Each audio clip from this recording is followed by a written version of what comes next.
Namaskar and welcome to Sansad Television. I'm Vishal Dahiya and you're watching our special show Perspective, where we bring you 360-degree holistic view about the key issues which matter to you. And today we're going to take up the global COVID-19 summit, wherein a lot of issues have been discussed, debated and focused upon. So Prime Minister Narendra Modi addressed the virtual COVID-19 global summit hosted by US President Joe Biden on Wednesday, with a focus on bringing an end to this pandemic and building back better health security to prepare for the next. Now, referring to the world's largest COVID vaccination campaign being successfully run by India, Prime Minister Modi said country's grassroots level healthcare system has delivered over 800 million vaccine doses so far, and more than 200 million Indians have been fully vaccinated. He also pointed out that with its Quad partners, India is leveraging its manufacturing strength to produce vaccines for the Indo-Pacific region.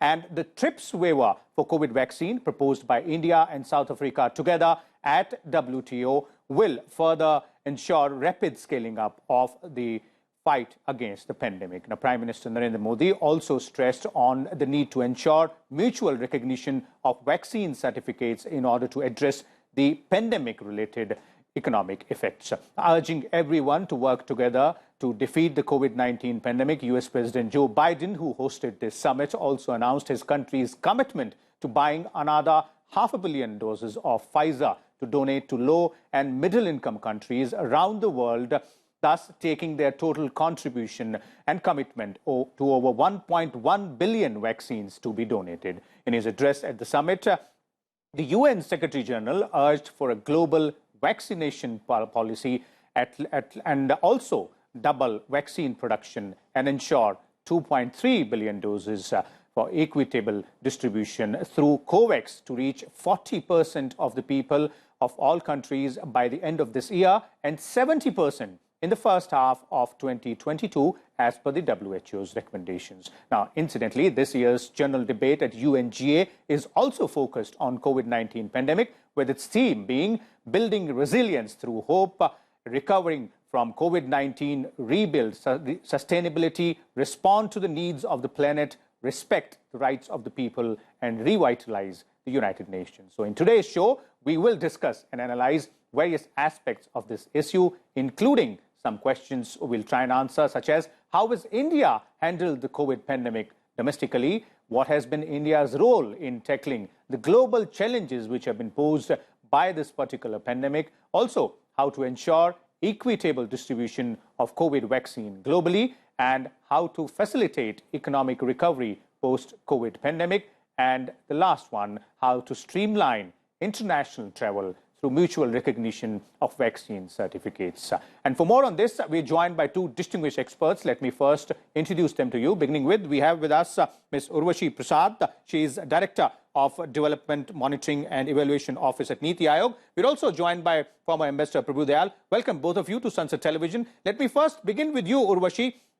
And let's start by taking stock of what we have done, what India has done domestically to tackle this pandemic, and how successful we have been also in comparison to other countries, big nations, developed nations as well. Right. So, Vishal, I think if we see that, since 2020, we have been faced with this very unknown enemy. The whole world has been faced with this. In India, we've had the additional challenges of obviously being a very large, diverse country, a federal structure, a very, very large population, all sorts of varying socioeconomic levels. So we've had all these added complexities as well, which a lot of other nations might not be facing. Despite all these challenges, by bringing together government at all levels, so it's not just the central government, but the state governments, the sub-state governments, the private sector, the civil society, citizens, and most importantly, our health workers, we've been able to actually put together a pretty phenomenal response on various fronts, whether it's ramping up testing, our healthcare infrastructure, behavior change, getting people to adopt to this new normal, as we refer to it, or now vaccination, where we've been able to vaccinate as many as 25 million Indians in a single day. and the overall coverage has ramped up significantly, as you mentioned in your opening comments. So I think we've been able to achieve a lot. Obviously, the job is not done. As I said, this is an unknown enemy. This is something that until the whole world wins this battle, none of us can consider that we have won this battle or the challenge is over. So we need to continue to focus on COVID-appropriate behaviors, on immunization, on multi-stakeholder collaboration that we've done so far. Okay. But I would say that given all our challenges and complexities till now, we've been able to respond to it fairly well. We have had a lot of challenges. The second wave brought a lot of challenges. So I think all of those cannot be ignored or minimized, to say the least. But given the whole complexity of our health system and how we had to respond to this, we've done fairly well, but we have to keep our guard up and we have to remain prepared for what might lie ahead. Okay. Indeed, wonderful work being done by the healthcare workers at the grassroots levels and the policymakers there as well.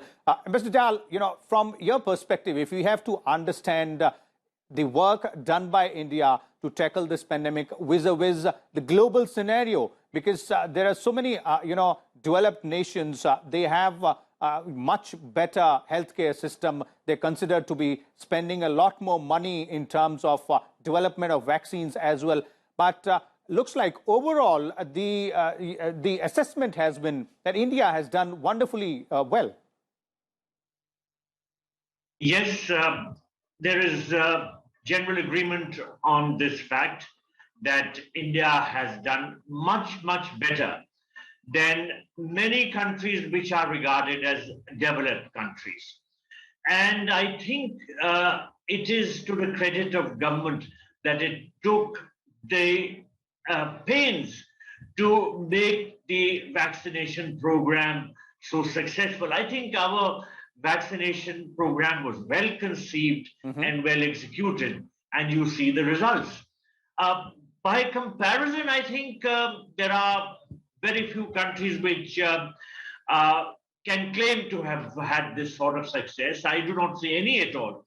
And there is also this very glaring inequity in regard to the possession of vaccines. I think the UN Secretary General, in his speech, pointed out that progress on vaccinations has been widely uneven and unfair. And he said that just 10 countries have administered 75% of all COVID-19 vaccines. Indeed. So that shows that a very large number of countries, he said about 130, are those where people have not received a single dose. So the inequity in this context is something that our Prime Minister has been trying to address, and he made a mention of this in his address at the COVID special session also. Okay. Indeed, that equitable distribution aspect is something which we will look at later on in the show as well. But staying with what India has been doing, and Urvashi, let's move a bit away from the domestic scenario. We've done our bit in terms of providing assistance to other nations, be it in terms of medical equipments, in terms of providing them vaccines as well, and also sharing our COVID platform. So, that Vasudev Kutumbakam concept is something which we not only espouse, but we live by it. That's right. In fact, from last year itself, as soon as we realized that we were able to ramp up our production capacities to a level where we could also help out other countries, whether it's with PPE kits or masks or medicines, we started to do that. Then we launched Vaccine Maitri, which was to supply our vaccines as well. Of course, in the last few months, especially in the wake of the second wave, we have prioritized and we've significantly ramped up our domestic vaccination program, and rightly so. That is something which always has to remain a priority. But just recently, the minister has stated that we will again resume supplying vaccines to other countries as well, because we definitely acknowledge and recognize this massive equity challenge. Much of Africa is still unvaccinated. And as I said, that the pandemic will not be over till it's over in every single part of the world. So I think we've fully acknowledged our role in this.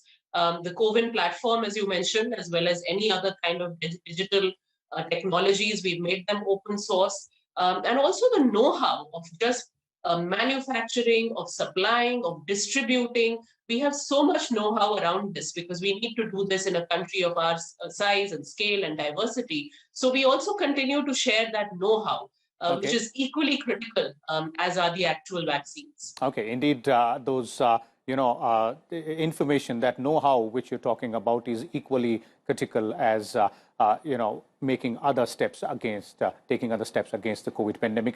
Mr. Dayal, these challenges at a global level, as Urvashi was also pointing out, two aspects specifically. One is ensuring that the supply chains remain robust, and two, leveraging the production potential, the production capacity which India holds.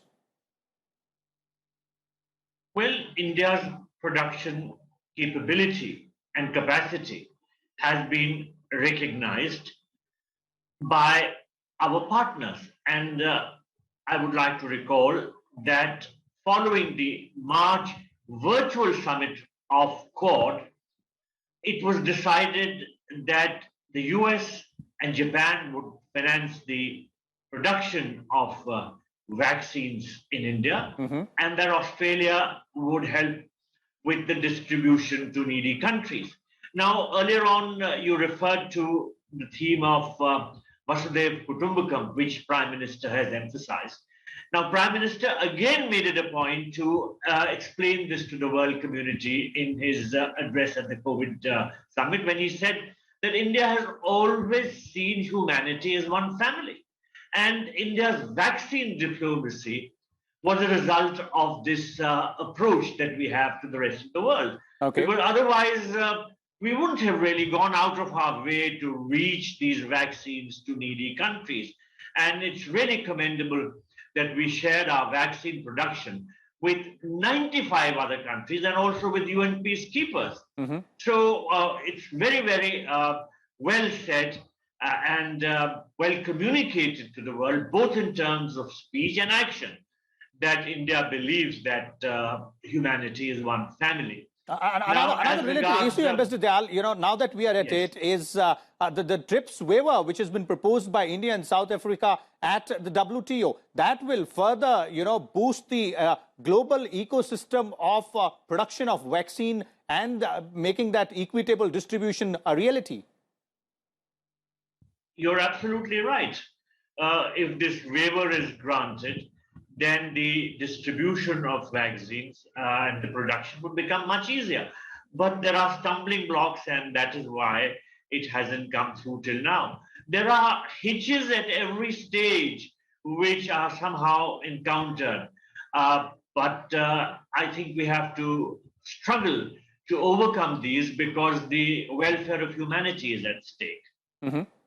Okay. Urvashi, from your perspective, how does these steps being taken at different multilateral forums, for example, Quad working towards it, the Quad partners are trying to leverage India's production capacity, which you were earlier referring to, then ensuring the robust supply chain as well, and even G20, there has been a lot of talk about how to ensure that vaccine is available to everyone, something which the United Nations Secretary General has also referred to.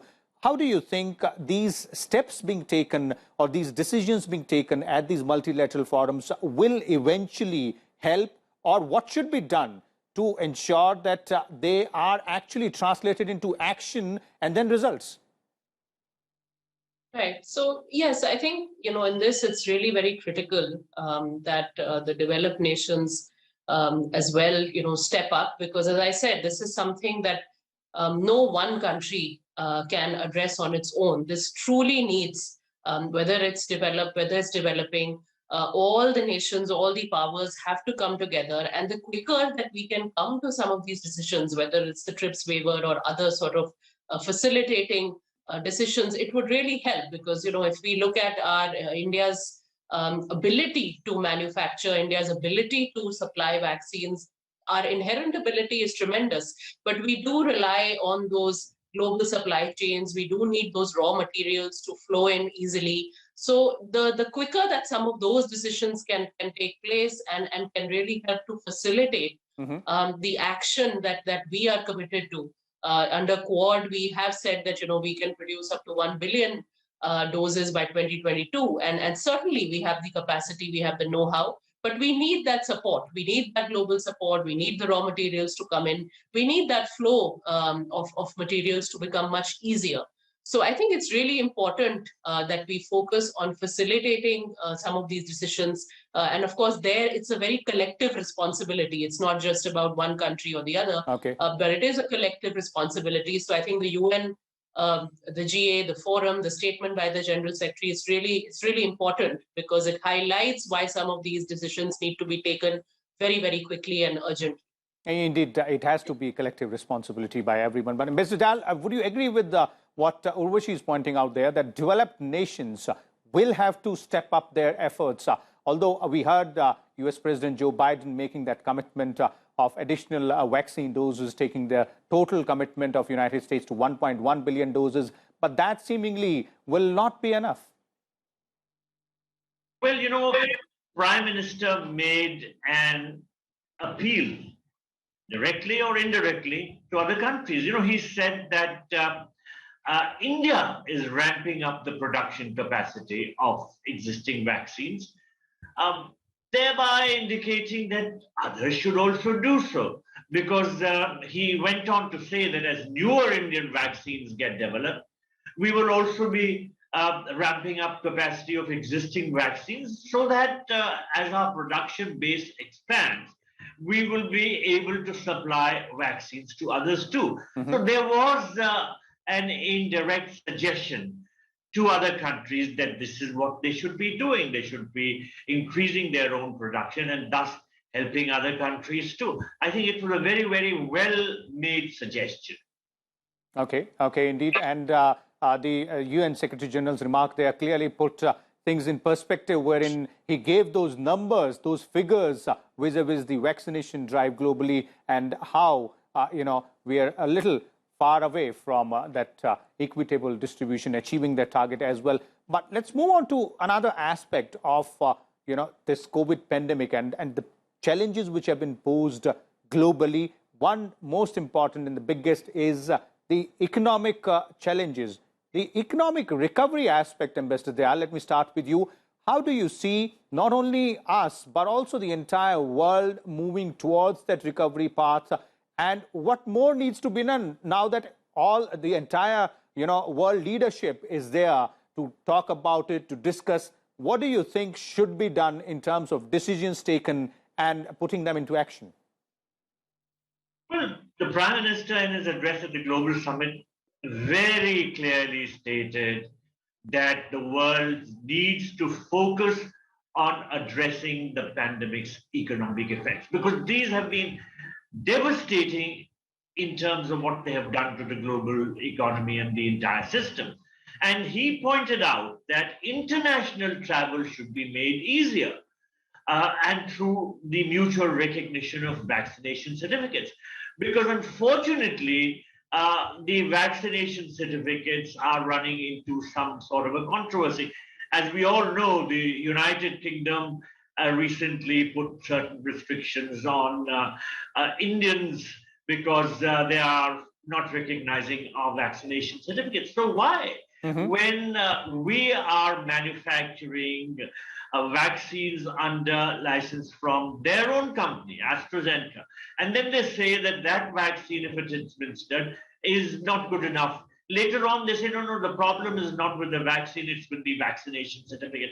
So I think it's all something which is very, very clumsily done by them.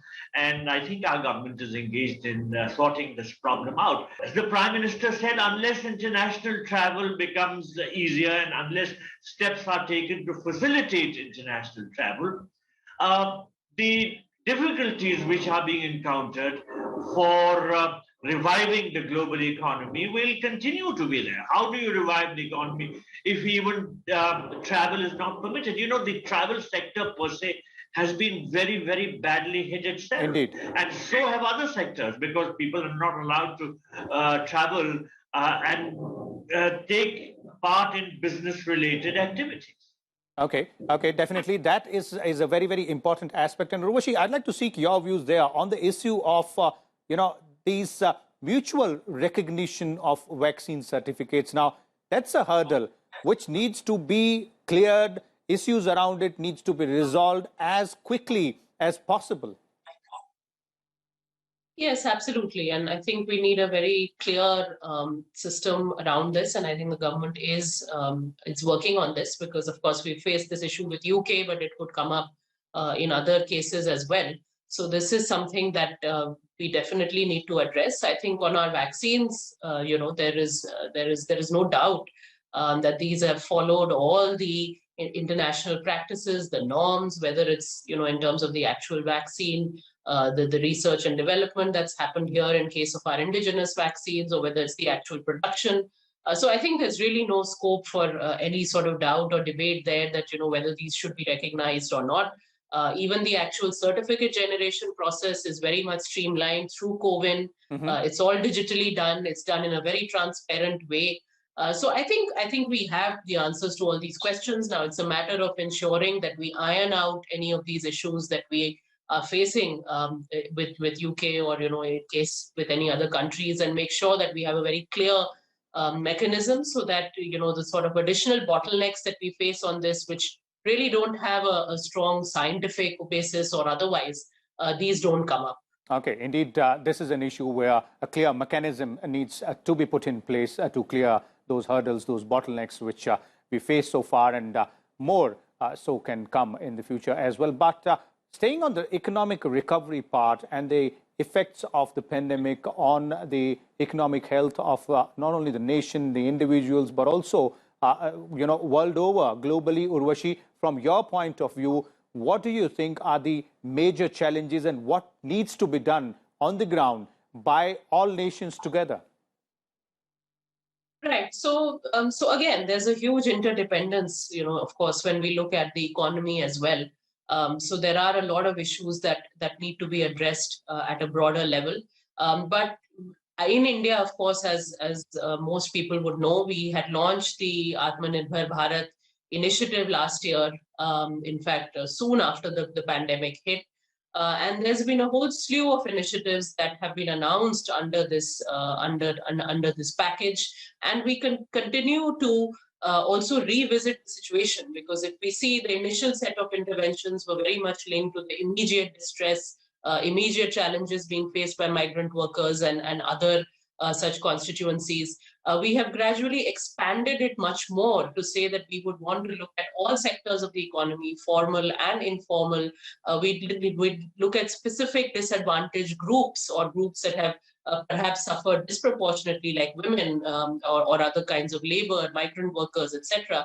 So we are coming up with very, very specific, very broad strategies, but we are also constantly revisiting them in light of how the pandemic is evolving, because as I said, it's something which is constantly evolving. So even the economic response measures that we come up with need to keep pace with that, need to adapt. So that is something that at least at our national level we are working on. But undoubtedly, again, this is a very global challenge. So it is something that needs that sort of international cooperation and also international discussion on how do we all collectively get out of this very, very major crisis that has hit the world.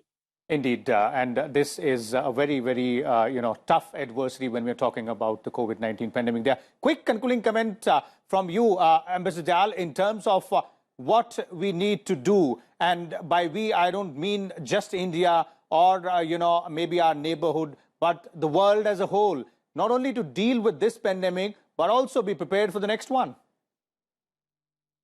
Well, the world cannot do enough in terms of taking precautions. It is very, very necessary that the public at large stays aware and acts responsibly.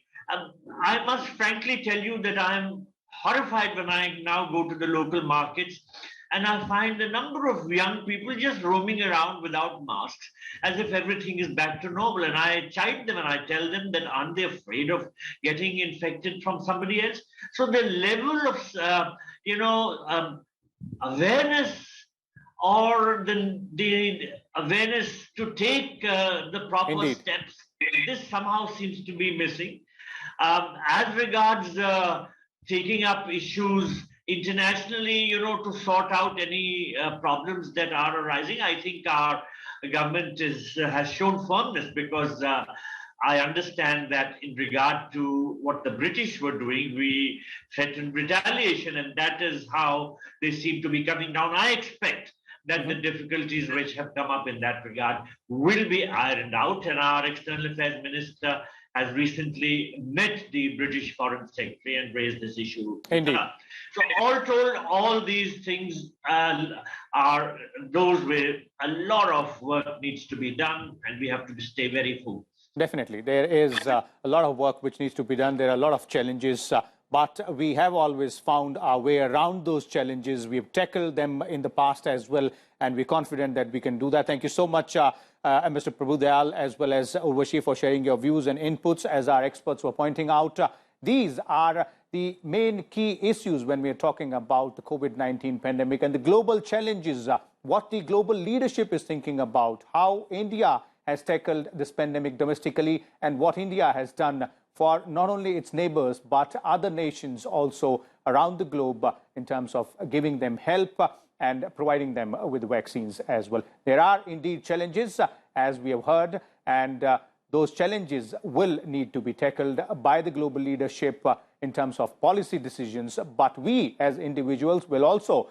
have to put our best foot forward and ensure that we at least take precautionary measures, wear your mask properly, wash your hands, and keep minimum physical distance as well. This is something which you and me can do to tackle this particular pandemic. We'll come back again tomorrow with a different topic. Till then, keep watching Sansad TV. Thank you.